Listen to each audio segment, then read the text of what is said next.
levels to the broadcasting across the nation from the East Coast to the West, keeping you up to date on technology while enjoying a little whiskey on the side, with leading-edge topics, along with special guests, to navigate technology in a segmented, stylized radio program. The information that will make you go, Pull up a seat, raise a glass with our hosts as we spend the next hour talking about technology for the common person. Welcome to TechTime Radio with Nathan Mumm. Welcome to TechTime Radio with Nathan Mumm, the show that makes you go, Technology news of the week. Yeah, I'm not going hum right now. What's that? I'm not going hum right now. The show for the everyday person talking about technology, broadcasting across the nation with insightful segments on subjects weeks ahead of the mainstream media. We welcome our radio audience of 35 million listeners to an hour of insightful technology news. As you can see, this is our Halloween scary episode. So you're going to love what we got in store for you today. Let me tell you. I'm Nathan Mumm, your host and technologist with over 30 years of technology expertise. Our co-host Mike Day here is in studio. He's the award-winning author and our human behavior expert and our steampunk man from the future. I like the slash one better. Okay, there you go. We live stream during our show on 6 of the most popular platforms, including YouTube, Twitch.tv, Facebook, LinkedIn, and now Kick and Rumble. We encourage you to visit us online at techtimeradio.com and become a Patreon supporter at patreon.com/techtimeradio. We're all friends from different backgrounds. We bring the best technology show possible weekly for our family, friends, and fans to enjoy. We're glad to have Odie, our producer, at the control panel today. Welcome, everyone. Let's start today's show. Now on today's show. All right. Welcome to Tech Time Radio. Today on the show, we have our Halloween episode where we have the spooky and scary technology items. Okay, are you a pirate or are you Trump? Because you're like moving into that territory. All right. Well, you know what? It's amazing. That's amazing. It's the best ever. All right. Well, you know what? We have our Halloween episode. And of course, that means we have Nick Espinoza on the show. You know what that means? We're going to be talking about all the scary things that you can learn in technology. Today's show will make you drink. We promise you that. And of course, we also have our standard features, including Mike's mesmerizing moment, our technology fail of the week, a Nathan Nugget, and our pick of the day, whiskey tasting, to see if our pick of whiskey gets 0, 1, or 2 thumbs up by the end of the show. But now it's time for the latest headlines in the world of technology. Here are our top technology stories of the week. All right. Story number 1. Amazon has a lot of explaining to do, from job cuts to major outages on its cloud service. Let's go to Lisa Walker for more on last week's outage. Amazon Web Services, AWS, has apologized to customers affected by last week's massive outage, which knocked some of the world's largest platforms offline. Snapchat, Reddit, and Lloyds Bank were among more than 1,000 sites and services reported to have gone down as a result of issues at the heart of the cloud computing giant. Amazon said it occurred due to errors in its internal systems involving the IP addresses computers use to find them. Back to you guys in the studio. I bet you there's a whole subreddit about them bitching about this. Yes, there is. There's a whole subreddit out there that you can listen to all about this. And those Snapchat people were just so disappointed they couldn't send their pictures. All right, well, the outage has far-reaching impact, even reportedly disrupting the sleep of some smart bed owners. Now, this is when it's hit a rock-bottom issue. 8 Sleep, which makes sleep pods with temperature and elevation options, require an internet connection. And its outage-proof mattress had some problems, with one overheating and getting stuck in the inclined position. My goodness. Doesn't this sound like a cartoon where you see the mattress fold up right in the middle of somebody? This is some Salvador Dali stuff, man. Well, this is just surreal. Many experts said the outage showed how reliant tech is on Amazon's dominance in the cloud computer sector as a market largely cornered by AWS and Microsoft Azure. And the specific technical reason is a faulty automation broke the internal address book system that the region relies upon. The company said that it would do everything we can to learn from this event and improve its availability. So does improving this mean getting rid of employees? Because guess what? Amazon is planning to cut 600,000 human jobs for robots. So you know what? We have a problem with the script. It has to be human error. So you know what? Let's just create more robots. Amazon plans to cut 600,000 jobs human jobs, of course, for robots. In an insider report, by 2033, they expect to be 75% operational on automation. Since 2018, the number of Amazon employees in the U.S. has more than tripled to almost 1.2 million. Nevertheless, managers have reportedly informed the board last year that the company will not need to hire any more U.S. employees in the future thanks to advancement in robotic automation, even if sales double by the year 2033. According to internal documents, around 160,000 jobs could be lost by 2027, particularly in logistics and warehousing. In the long term, Amazon plans to automate around 75% of all activities, which will save the company up to $12.6 billion, according to the projections. Now, this will reduce costs of each product it sells by 30 cents. Now, do you think that 30 cents is going to be saved for everybody? Mike, are you going to save 30 cents on that shipping cost now since they're going to go all to robots? No, they'll find some way of charging me with extra money. That's correct. Now, Amazon already employs 1 million robots to support its 1.6 million human workers. Now, in the future, however, machines will no longer just help keep the company running, but it'll also have many of the tasks beyond the warehouse. They expect to have 1 employee for every 500 robots that will be running around in the city. So they think of that. Their little warehouses are going to have 500 of these bad boys. Yeah. Well, Amazon, we're going to continue with Amazon. There's so much news with them. They're actually in trouble. They're set to pay out refunds to qualifying Prime users after a $2.5 billion settlement with the Federal Trade Commission. Settlement is what happens on the bottom of my whiskey glass when I'm drinking out on the island. Hey, you even used that properly. That's right. The retail giant agreed to the settlement to resolve an antitrust lawsuit the FTC filed by 2023, where federal officials alleged Amazon coerced millions of consumers into enrolling into Prime subscriptions that made their agreements extremely difficult to cancel. The amount of money each customer gets from this $2.5 billion, what is it going to be? A maximum of $51 per customer. Yep, that's what you get for so $2.5 billion. The lawyers take 90% of it, and you get $51. That's right. Now, there's 2 different settlement groups that will be issued money. The first group receive an automatic payment, which will be filed with Amazon for their Prime benefits 3 or less times during a 12-month period. Customers who qualify for the settlement should receive their payment by December 24th, 2025. Those who do not qualify for the automatic payment still have the opportunity to file a claim. A third-party claim administration will be sent out with information in January 23rd of 2026. However, eligible claimants will have to wait until July 23rd, 2026 to officially submit the claims. So in January, we're going to allow people that didn't get the automatic payment on December 24th, the day before Christmas, there you go, to then sign on up so they can get something else. You know what? Amazon is in a world of hurt right now. I don't think they're in a world of hurt. You don't think so? No. They'll just move their headquarters to someplace else. This was the biggest fine that anybody's gotten so far. But are they? No, they're not in a big world of hurt. You don't think they're a big world of hurt? No. $51. Do you pay for Amazon Prime? Yeah. Odie, do you pay for Amazon Prime? Okay, so that means we all should get $51 back. Well, and what are you going to do with that? That's only if we qualify for the coercion. How much is that in the grand scheme of things to them? Is that like $20? It's probably not. Well, it's. I'm sure it's $51 until inflation keeps on going up, and so then it'll only be worth like $2. But it's $2.5 billion in the settlement. Yeah, but compared to Bezos or to Amazon as a company, is that chump change? That's chump change. And they're going to give it that's him housing. That's housing his credit. That's him housing his super yacht for a month. That's that's going to be in credit, so that you can just spend more money on their Amazon store. Yeah.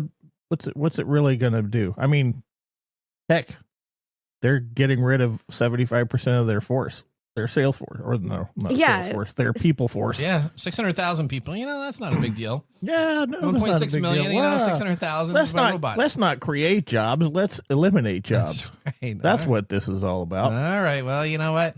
It's our Halloween episode. Yeah. So let's move on to story number 2. Yeah, let's talk about some really disturbing stuff here. If you're not disturbed by this, you might need to go see a therapist. Okay. Remember Suzanne Summers? Oh, yes, the Thigh Master. The Thigh Master, Three's Company. Oh, yeah. She died a couple of years ago. Do you know that? I did not know that. I'm sorry to hear that. Okay, well, She is now living on as an AI robot. What? Alan Hamill creates an AI clone of his late wife, Suzanne Summers, 2 years after her death, Okay. and says he can't tell the difference from the AI model and his late wife. Okay. And when we first talked about this, we just thought this was just like some sort of chatbot thing, right? We did. We just thought that was a prompt. And then we had to do a bunch of research on our... It is not. This is an AI robot sex doll. It is, isn't it? They have put an AI version of Suzanne Summers into a life-size robotic doll.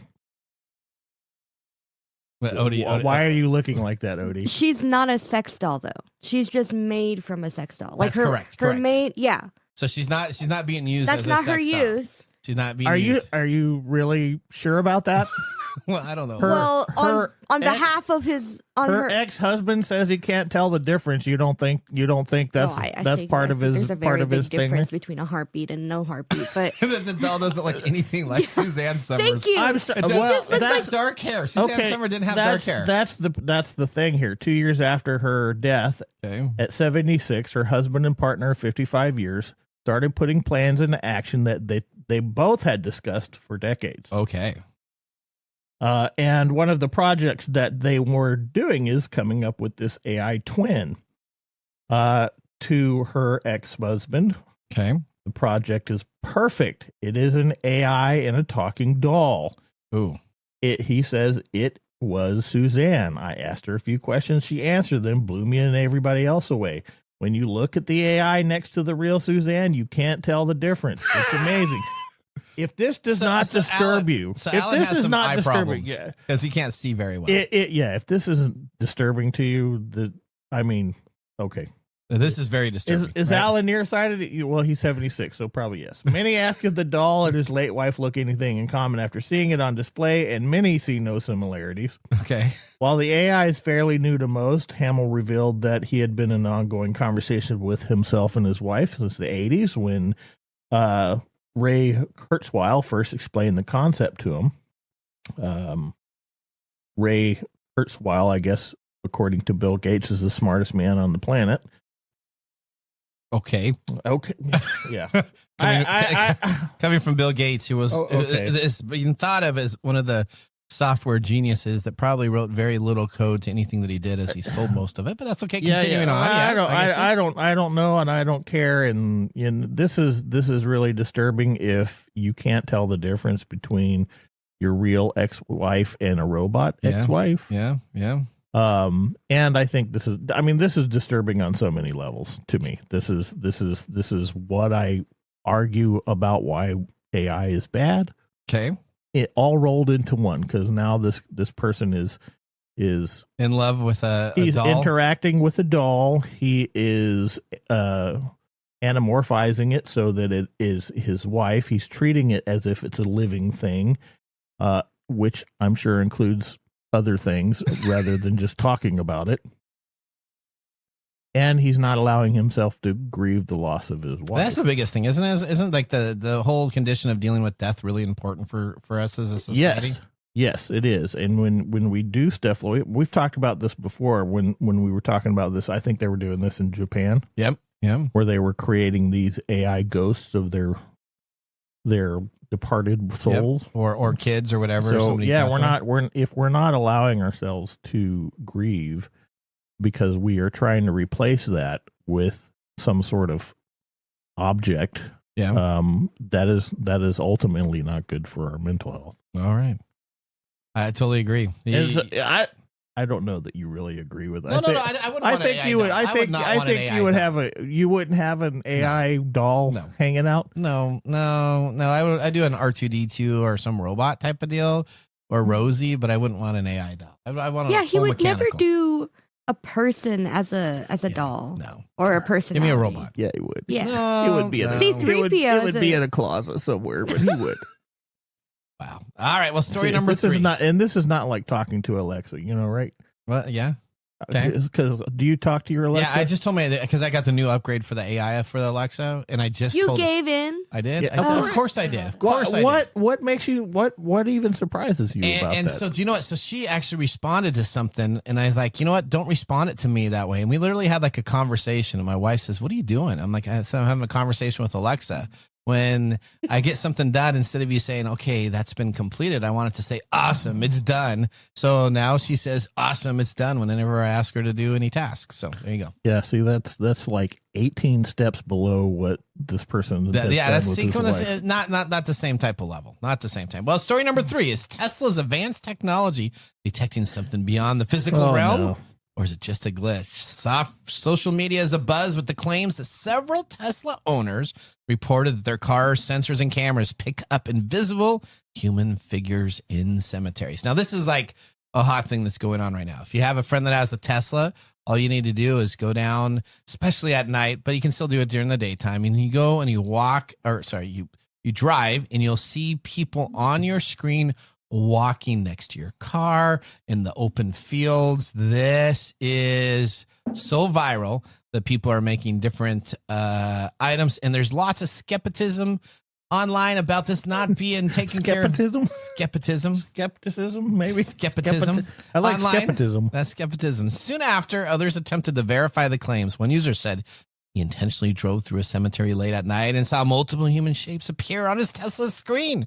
There was no one around, and the display showed moving figures that was unsettling. Another Tesla owner reported a similar experience while driving in a dense forest. He said the vehicle sensors displayed human-like figures surrounding the car, despite no visible movement outside. Phenomena has led to many theories. Some jokingly suggest Tesla's autopilot can detect spirits or negative energies. Well, everyone believes it's merely a technical glitch, perhaps interrupted by the car's object detection algorithms. There are still some that believe you did this, didn't you? Was that I did this? You don't own a Tesla, but I rode in a Tesla, and I went into a cemetery, and guess what happens?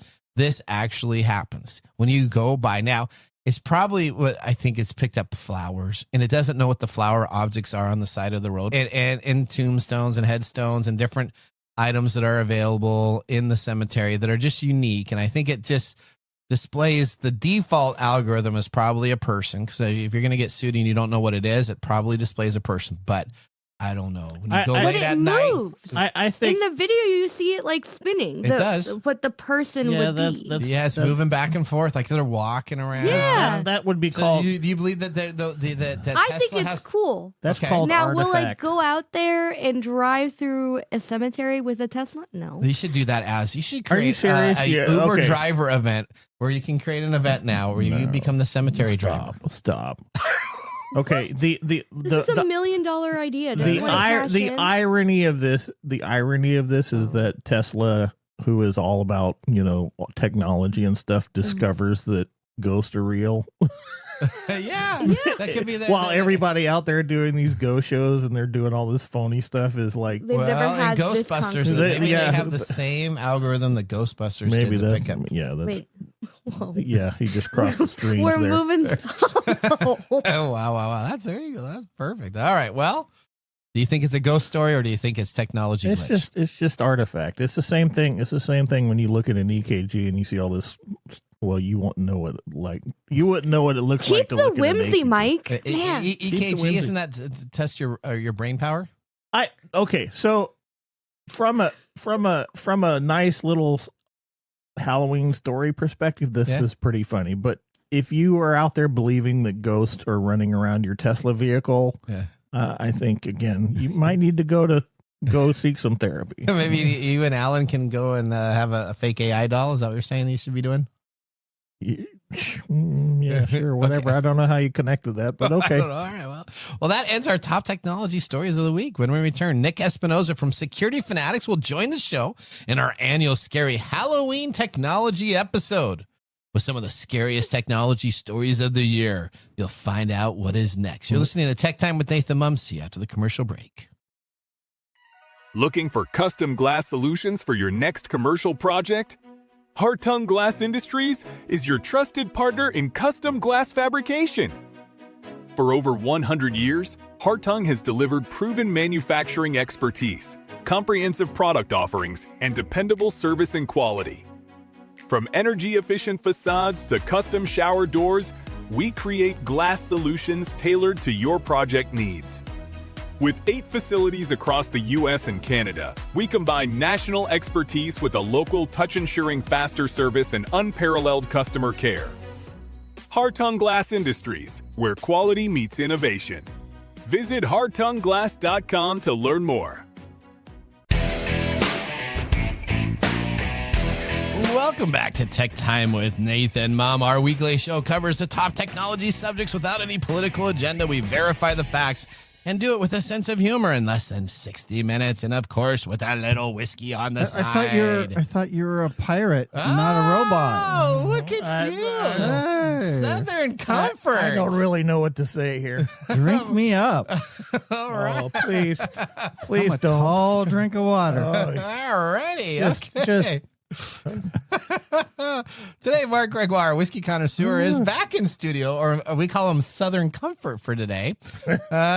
Mark, what have you chosen for us to drink? Well, something to comfort us It today. should be Southern Comfort, isn't it? I don't drink Southern Comfort anymore. Hey, okay. That was my gateway whiskey. If in my youth. if you're Southern Comfort and we drinking Southern Comfort, just pee in our glasses. Wow. Today we are drinking. I just had You just had that thought. a curious This is minds want to know. Russell's Reserve Private Barrel Selection. It's the Ballard Cut number 5. Arr. Why isn't that over here where it belongs? Well, because it was a part of my costume today.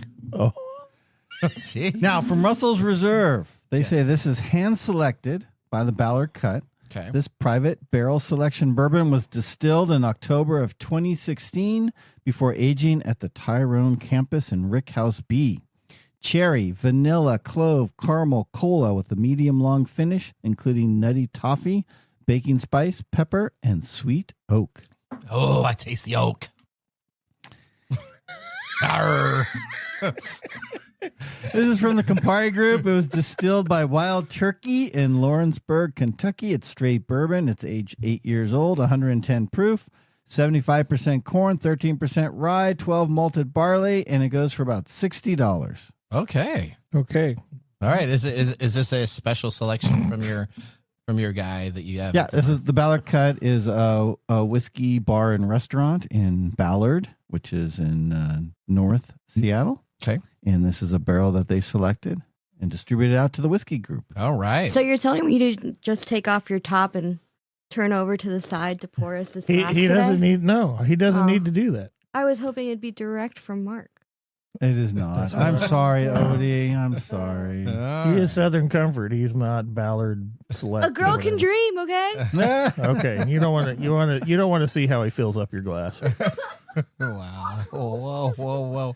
Well, I don't know if this is a Halloween special or soft porn now. Wow. Wow, chicka What? Where did that come from? Oh, That had nothing to do with We've been anything. drinking a lot today. That's what that tells you. All right. Odie's We are losing already it. off the rails, and it's only, 20-something minutes Whoa, in. Look how you showed up, man. Look how you showed up. And Odie can't get it back together. She's gone. All right. Well, you're going to need to end your saying? Oh, yes. Okay. Don't forget to like and subscribe, There you add go. a comment, and drink responsibly, unlike what we're doing today. Yeah. Because heaven can wait. That's or right. Mark will pop his Now, Mark, cork. we're going to try to engage more users. We have a secret sound show that we're going to be doing, or a game that we're going to be doing. So we got a secret sound. So everybody's going to have to listen in here because I want you guys all to guess. No one's going to get it. As each week we extend one more second onto the sounds, we will allow people to submit these online at techtimeradio.com underneath our talkback area. They put their username and tell us what the answer is, and we'll take the top 10 selections. And if anybody wins, then that's great. And if not, then we'll continue on next week. Okay. All right. There you go. What an exciting game. All right. With our first whiskey tasting completed, let's move on to our feature segment. Today, our technology expert, Nick Espinoza, is joining the show.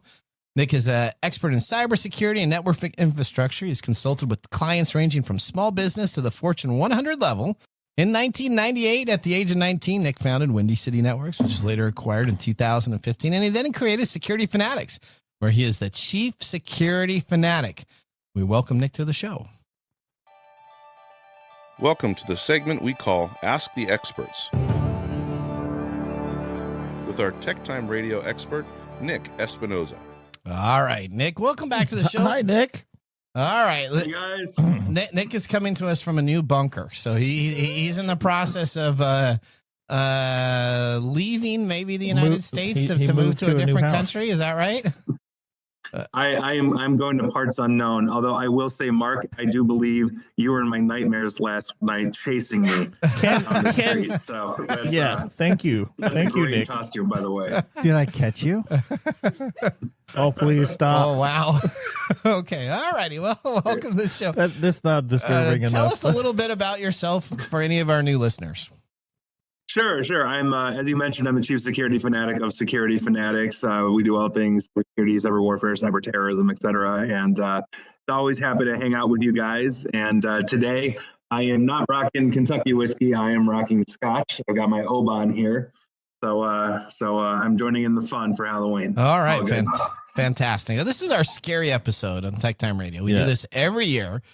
Nick has been a part of this every year. So he comes on in and we have Nick talk about all of his scary information that we have. We have so much to do today. It's going to be so great. You know what? And Mike drinks a lot. And Mike drinks, and at the end of the show, then he says, what the heck am I doing?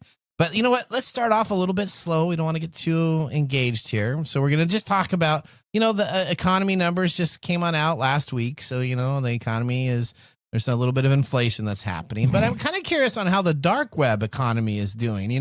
There's different things that are available on the dark web for sale. Nick, can you tell me a little bit about how is the dark web economy doing currently right now?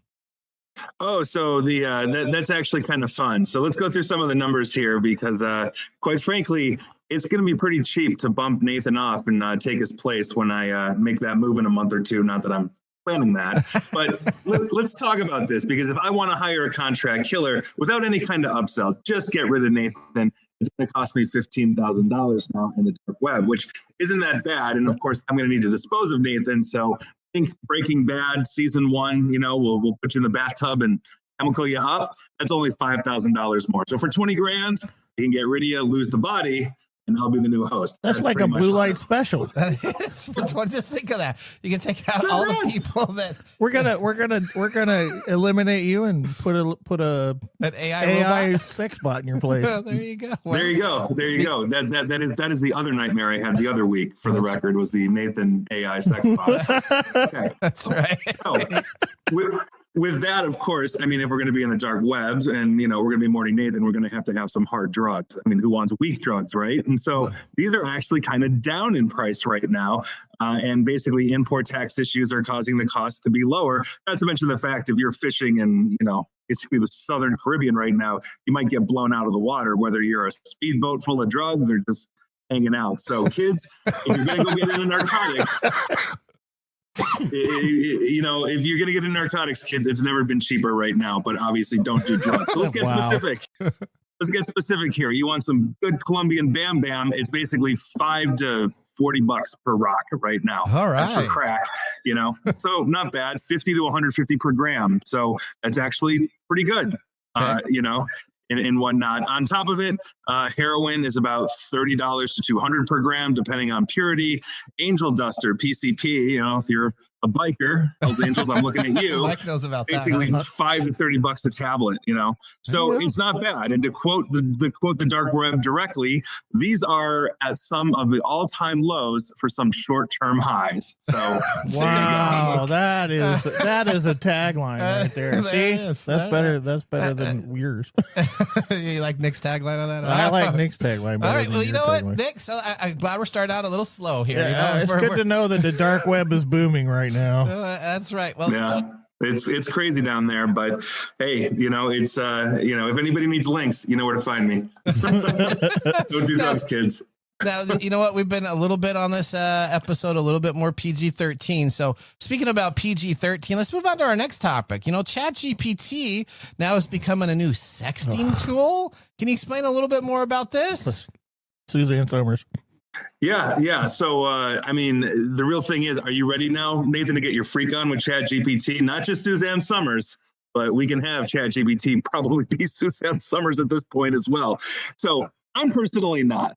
I think I'm not really interested in sexting with ChatGPT, but here we go. Quite frankly, my AI wife and 6 kids I have on Anthropic would be pissed.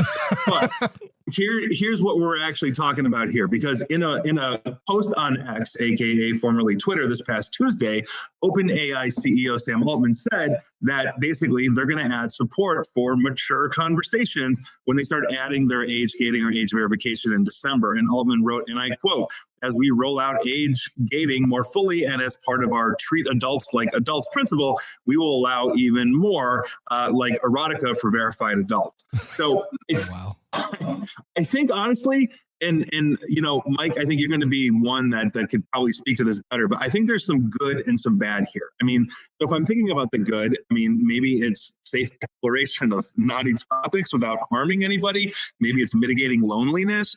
But I think there are probably more downsides to this, not to mention the fact we've already seen emotional dependency on AI, just regular AI. Like you could literally go get an AI girlfriend. I think there might be issues with desensitization and isolation and all of that, maybe some psychological distortion. But Mike, what do you think on that? Because you know better than anybody here. Not that you're doing it. Yeah. No, the upsides are definitely completely blown away by the downsides. The downsides are very big. Okay. Because you've mentioned it increases isolation. It actually increases rates of depression. It keeps us from engaging in healthy, fruitful relationships with other human beings. There are a lot of problems with this type of technology being used for emotional support.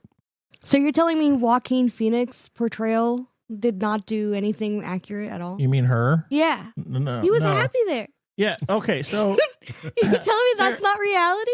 That's not reality. That's not reality. The fact that we can do that with just a voice on a computer shows you how unstable human psychology can be, because we can take that and create a pair relationship with it and seek intimacy through something that has no ability to empathize with us. Wow.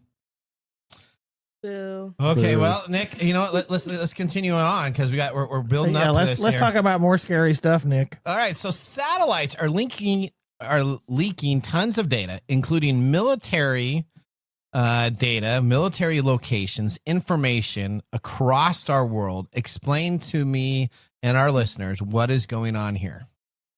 Yeah. So this one is seriously amazing to me. About half of geostationary satellite signals, many of these are carrying, like you mentioned, they're carrying sensitive information for consumers, for corporations, and even government communications, have basically been left entirely vulnerable to eavesdropping. And so a team of researchers at UC San Diego and the University of Maryland basically revealed this on an October 13th study, and they found a ton of encrypted data just floating around in space. Probably your data too. So here's some of the stuff they found. If you're on T-Mobile's cellular network, they found calls and text messages that they could eavesdrop on, data from airline passengers in flight. So you're on that American, United, Delta, whatever flight, and you're using the in-flight wireless. I'm not just worried now about the passengers. That's going back and forth, sometimes unencrypted. On top of it, we've got communications to and from critical infrastructure like electric utilities, offshore oil and gas platforms, and they even picked up basically satellite transmissions that they could decode from both the U.S. and Mexican militaries that basically were talking about locations of personnel, equipment, facilities. So it ain't good. And to be fair, they did put this out, and some like T-Mobile have started, hardening their infrastructure, but, not a week goes by where T-Mobile doesn't have some kind of breach. So I think this is absolutely nuts, but this is just a snapshot of a small part of Southern California's sky. And these satellites are literally all over the globe. So you can imagine the amount of data that's out there. That's absolutely insane. Well, speaking of surveillance, No. Wait. Well, it gets worse. He's going to add to this. Nathan wouldn't care because he gets a free TV. I get a free TV on my free TV. I don't. We'll have to talk to Nick about it. Okay, so still speaking on surveillance, let's talk about this. Let's now also add in Amazon.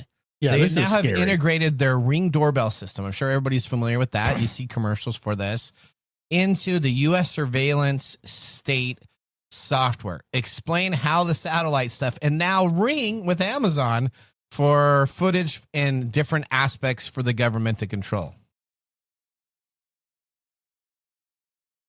You get that, Nick? Yeah. So, yeah. Sorry, you guys are breaking up on me just a little bit. But yeah, let's talk about this one. And I want to start with my default mantra here, which is cybersecurity is agnostic to politics, but we're not immune from it. And Amazon just keeps ringing that bell every day. So, yeah, I mean, think basically through Amazon Ring, allowing Flock, this AI camera system that law enforcement has access to, they're going to allow that to basically combine.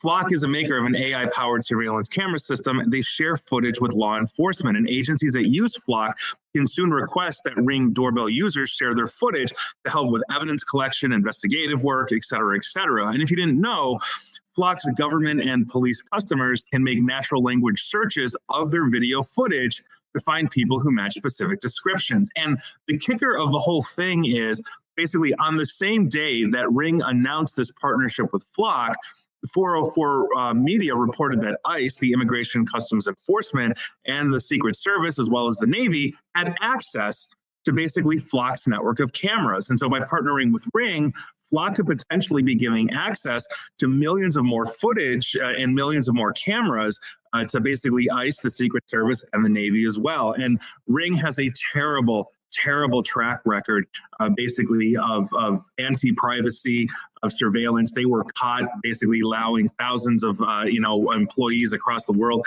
access American footage. One of their, I think it was a vice president, was caught just going into his ex's Ring doorbell to see who was coming and going from her house. I mean, they intentionally were unencrypting it so it'd be easier to data mine and sell. It's a whole mess, and I am not a fan at all of Ring doorbell. And so if you've got a Ring doorbell, you could potentially become part of this much larger surveillance state that obviously ICE and all of the others are using right now. So again, we're agnostic to politics here, but we're definitely not immune from it. I think it's absolutely crazy. How Orwellian. Yeah. Orwellian indeed. Orwellian. Yep. That means like 1984. Yep. Remember that? Yep. Big Brother. Yep. So we have satellites with unencrypted data while I'm flying on my plane. Let's go back to the my Ring doorbell that I have so that everybody comes on in here now tracks everything that's going on in my personal life to and from the doors. So you know what? I think we may have to be like Mike today. I want to be like Mike and just go and turn it all off, Mike. And so let's just grab a bottle and go and hang out with our Chat GPT stuff. Okay. All right. This is last but not least, they already came and got Mark. So that's right. Mark's gone. The Southern comfort is being squeezed out of him right now. Now let's talk about some or some blockchain concerns for people that are using this. So you may have a Bitcoin, you may have Litecoin, you may use different blockchain technologies to transfer your information for security purposes and encryption and back and forth. What is going on with blockchain for those that are maybe dipping into this space, Nick? What should they be worried about? Yeah. So this one actually, I mean, honestly, you gotta love innovation, right? Even if it's malicious. But hacking groups have found basically a new and incredibly inexpensive way to distribute malware, and they're basically using blockchains. Public cryptocurrency blockchains. And so basically in a recent post, members at Google's threat intelligence group said that basically they have a technique that they've discovered where these hackers are using or creating basically their own what are known as bulletproof hosts. Now, a bulletproof host is basically just a cloud platform that is essentially immune from takedowns by law enforcement, et cetera, et cetera. And so here's the nuts and bolts of what's happening. And so heads up, crypto traders. This method is known as ether hiding. Essentially what it does is it embeds malware into smart contracts, which are essentially apps that reside on blockchains for Ethereum and other cryptocurrencies. And so two or more parties then enter into this agreement spelled out in the contract. And when certain conditions are met, the apps basically enforce the terms in a way that at least theoretically is immutable and independent of any central authority. And so there's a wide array of advantages to basically ether hiding over more traditional means of delivering malware. because the decentralization of a blockchain prevents takedowns of these malicious contracts, because there are mechanisms built into the blockchains that prevent the removal of that kind of stuff. Transactions on Ethereum are effectively anonymous, so it's really good at hiding your identity if you're a criminal jerk. Retrieval of malware from contracts leaves no trace in any kind of like event log. So forensically, it's hard to find. So it's great for stealth. And you can update malicious payloads at any time. And again, you've got all of this anonymity, and it's dirt cheap too. It costs basically less than $2 US per transaction on the blockchain here, which is a huge savings in terms of basically trying to spin up, servers and infrastructure or take it over at like a bulletproof host. And so this is, I think, going to be the future of delivery of a lot of malware, and the blockchain really lends itself to that anonymity and security that essentially ensures the malware can never go away. So it's absolutely nuts. All right. Well, Nick, we want to thank you so much for being a part of the Halloween special. We're going to tell listeners how they can connect with you. Before we close out the show, what's the best way to reach you? Yeah. You can find me on LinkedIn at /Nick Espinoza, or you can follow me on, Twitter, Blue Sky, which is still a thing, and all of the others at Nick AESP, or you can see my daily YouTube videos on /Nick Espinoza. Thanks for hanging out. I always appreciate it. Hey, Nick, see you later. You're always the best guy I never want to hear from. This is why we drink, Mike. I know. All right. Well, that ends our segment, Ask the Expert with Nick. Up now, we have Mike's mesmerizing moment. Welcome to Mike's mesmerizing moment. What does Mike have to say today? All right, Mike, let me tell you, what of these stories scares you the most? So we just had Nick on. What is going to be the most? I don't know if any of them scare me anymore. They just exist. But what is the concerning ones that concern me? Yeah. Oh, every one of them. Every one of them? Yeah. Okay. We are getting to where we can't do anything without being monitored by something. Okay. Right? We can't walk out of our house. We can't walk next to a parking lot. We can't. You're on camera all the time. We're on camera all the time. Now we have interactions with fake AI that can, mimic human stuff, in which I've said before, if we're going to apply human stuff to AI is technically psychopathic because it has no ability to be empathetic. Okay. Right. So we are harming ourselves. Yeah. So just about everything, huh? Just about everything. Yeah. Okay. I how much I wonder why I do this show, because all these AI, just to be clear, it's never the technology that concerns me the most. Okay. It's how people use the technology. That makes sense. Okay. So when I go off on these huge tangents about how crazy this isn't because the technology exists. It's because the people who created it for these specific purposes, and we don't understand what we're doing. That makes sense. And we don't understand what we're doing, we tend to abuse it. That's true. So you can make an AI doll. There you go. Well, thank you for that mesmerizing moment. Are there going to be Suzanne Summers ads? Bots available for people to buy? They all look identical, just like I don't know. I think that's probably the next step. All right. Well, up next, we have This Week in Technology. So now would be a great time to enjoy a little whiskey on the side, as we're going to be doing so during the break. You're listening to TechTime Radio with Nathan Mumm. See you in a few minutes. Hey, Mike. Yeah, what's up? Hey, so you know what? We need people to start liking our social media pages. If you like our show, if you really like us, we could use your support on patreon.com. Or is it Patreon? I think it's Patreon. Okay, Patreon. If you really like us, you can. And you say I'm the English guy? Patreon.com. I butcher the English language? You butcher the English language. Okay, so it's all the time. It's Patreon.com. Patreon.com. If you really like our show, you can subscribe to patreon.com and help us out. Oh, and you can visit us on that Facebook platform. You know, the one that Zuckerberg owns? The one that we always bag on? Yeah, you can. We're on Facebook, too. Yeah, like us on Facebook. Do you know what our Facebook page is? TechTime Radio. At TechTime Radio. Yeah. You know what? There's a trend here. It seems to be that there's a trend, and that's TechTime Radio. Or you can even Instagram with us. And that's at TechTime Radio. That's at TechTime Radio. Or you can find us on TikTok. And it's TechTime Radio. It's at TechTime Radio. Like and subscribe to our social Like media. us today. We need you to like us. Like us and subscribe. That's it? That's it. That's that simple. And now, let's look back at this week in technology. It was a dark night in October, the 27th of the year 1980. Something eerie began to creep through the ARPANET, the ancestor of today's internet.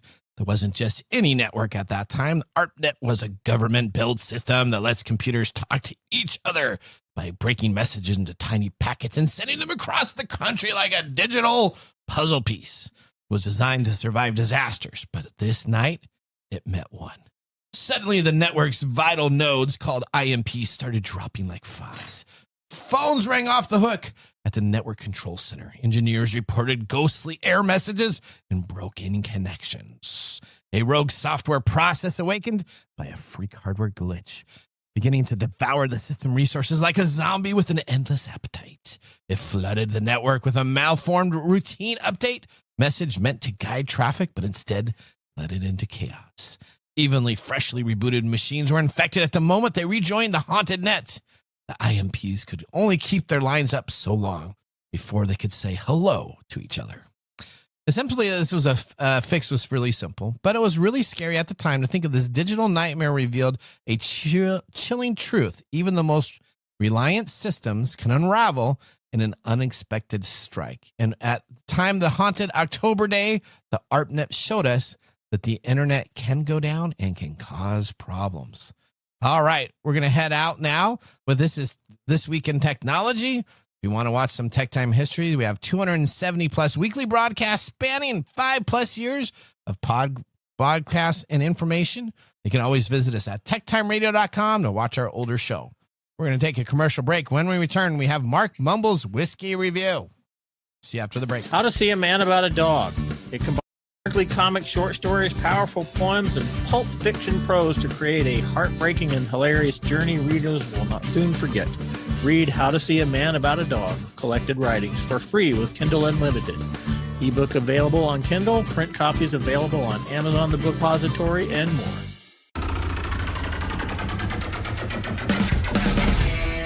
The segment we've been waiting all week for.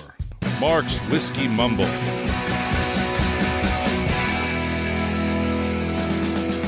All right, Southern Comfort. I'm back. All right.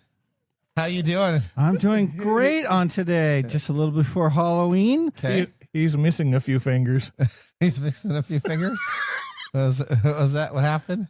Oh, there you go. There you go. All right. You can just stroke it. Yeah, stop playing with that, Mark.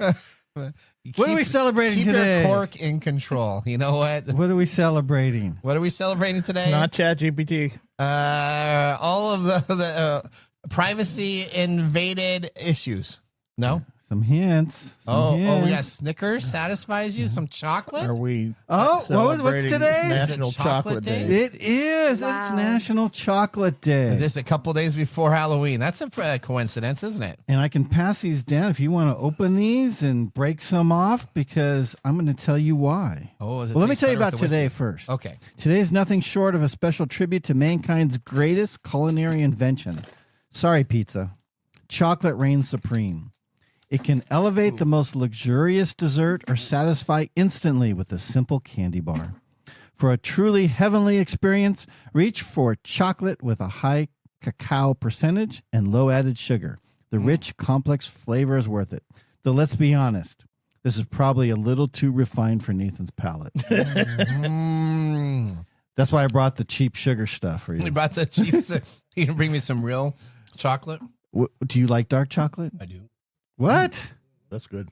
Wow. I am surprised and pleasantly pleased. Now, nothing goes better with Russell's Reserve. Okay. Continue it on. Your cork moved. I did. I was a little surprised there.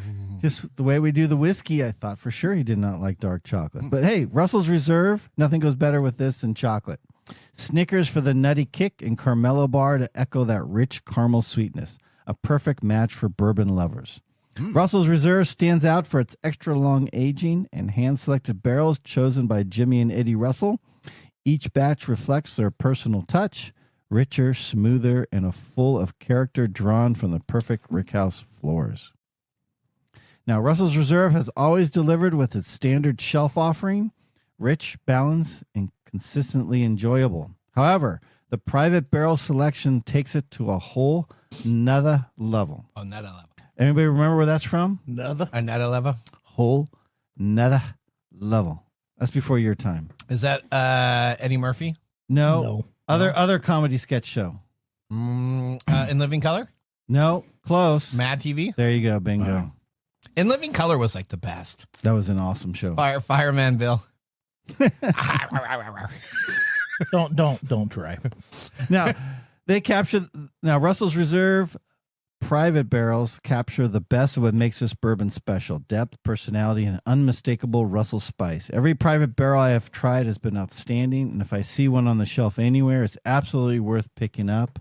I don't even buy the standard offering anymore. I just wait for the private selects. All right. Homie, don't play that. He's still doing quotes. That's an old reference. Okay. All right. You know who Homie is?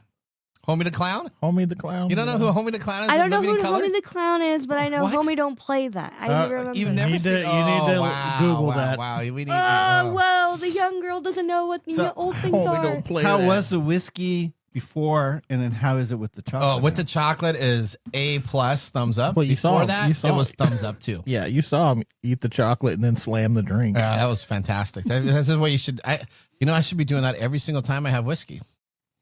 What, slamming it? No, I Chocolate? have chocolate. Yeah, Oh. that should be. I should add that.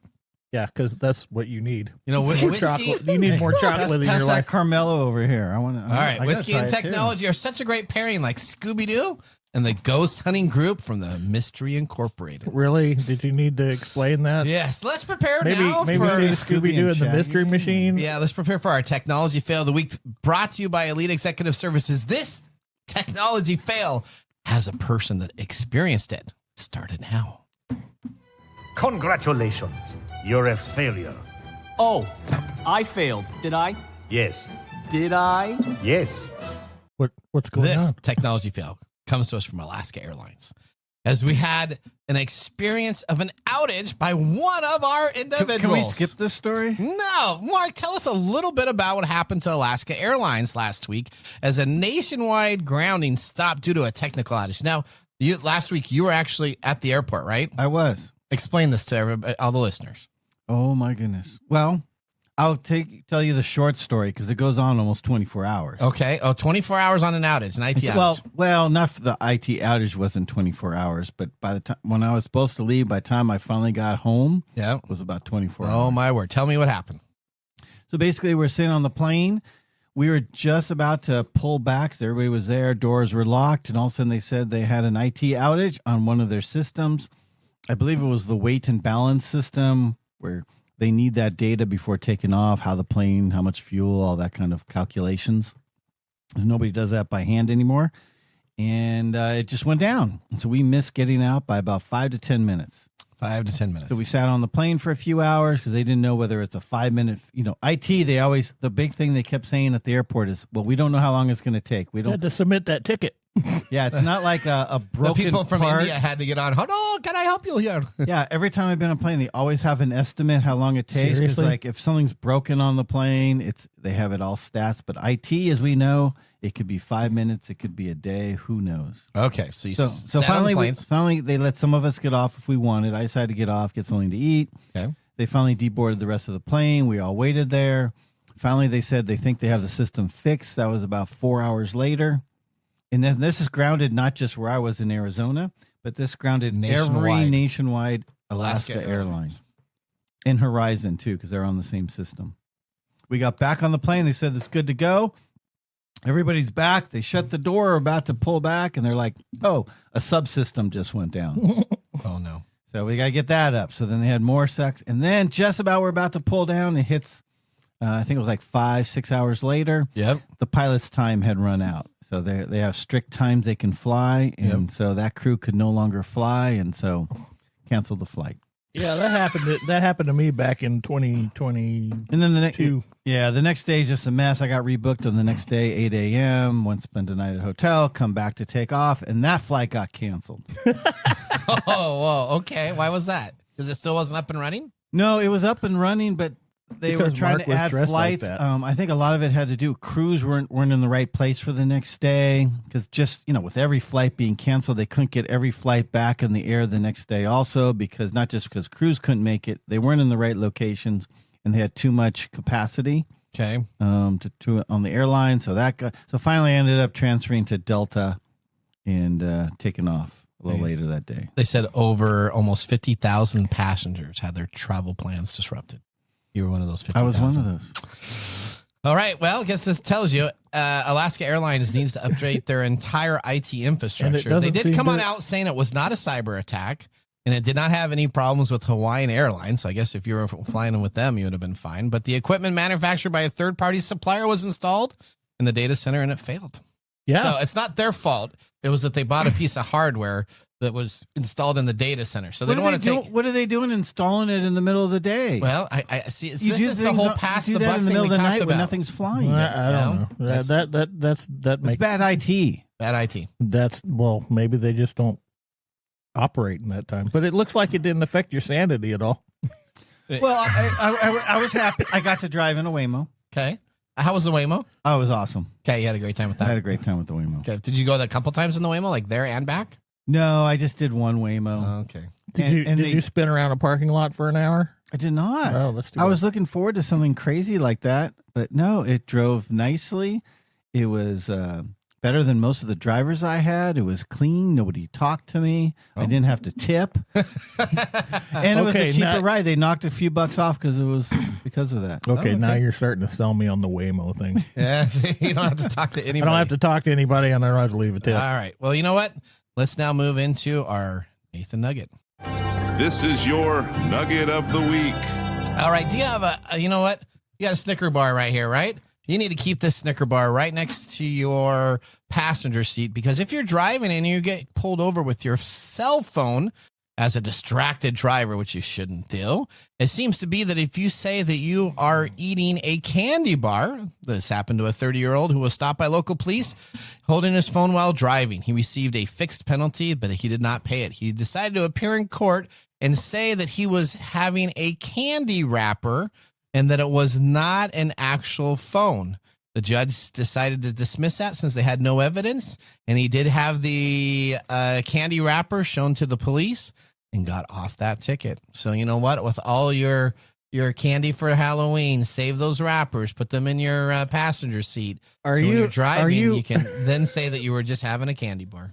Okay, I wouldn't rely on too much of that because you can still get pinged for distracted driving for having food. Do we have to make a disclaimer? This is not legal advice. This is not legal advice. No, I'm not a lawyer. This is a Halloween episode, so probably please don't do that. Nathan. He did say that he was using a Mars bar, though. So, I mean, that was pretty good. I mean, he was very specific on what he was having for candy. Is that necessary? You like Mars bar? That has no bearing on the story at all. Well, yes, it does. He said he was eating a Mars bar at the time. Okay. For one, all right. So Mars bar worked. This guy hired a lawyer to go and talk about a traffic fine. Yeah. And to convince a judge that he was eating a candy bar. Yes. Is that an adequate or an appropriate response to getting a ticket for holding your phone? No, you should just do what Nathan does and just pay the ticket immediately. Go online and just pay it. Just pay for the ticket. You caught me. Or better yet, stop using your phone while you're driving. That's a good idea. But, that's never going to happen. That's a good idea. You know what? Now let's move to our pick of the day whiskey tasting. And now our pick of the day for our whiskey tastings. Let's see what bubbles to the top. All right. What do we have here, Mr. Southern Comfort? We are drinking Russell's Reserve Private Barrel Selection, the Ballard Cut number 5. So it's an 8-year straight bourbon from Wild Turkey, 110 proof, $60. I'm giving it a thumbs up and one hookup. Okay, whatever. You sound like a freaking hound dog laying on the porch. What did you say, Mike? I didn't say that. Are you going to give it a thumbs up? Yeah, I'm going to give it a thumbs up because it tastes good with or without the chocolate. Okay, well, there you go. These are always delicious. All right, well, you know what? We're just about out of time. We want to thank our listeners for joining the program. Listeners, we want to hear from you. Visit techtimeradio.com. Click on the Be a Caller, because right now we are going to do our secret sound of the day. Are you ready for this, Odie? Here we go, our secret sound. And now for our secret sound, brought to us by Elite Executive Services. Visit techtimeradio.com and click on the contact page to submit your answer. Odie, play that sound. All right, did everybody hear that sound?